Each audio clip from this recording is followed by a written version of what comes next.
হয়েছে চালু। গাইস দেখেন আমরা এখন এই একটা সাপের বস্তা, এখানে একবার আমরা সাপ দেখেছিলাম, সেই এখন আমরা এই সাপকে এখানে আমি আরো একদিন দেখেছিলাম। তার জন্য দেখেন গাইস, ওই দেখেন গাইস আমরা যে ইয়ে করেছি, বস্তাটা ওইখানে ছিল, তখন আমরা ওইখানে দিয়েছি।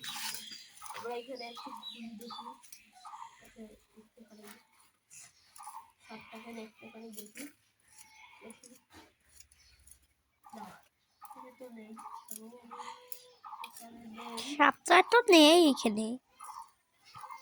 সাপ নেই, এখানে দেখা যাক, এখানেই নেই সাপ গাইস। এখন যেহেতু নেই আর তোমাদের আমরা সাপ দেখাইতে পারলাম না,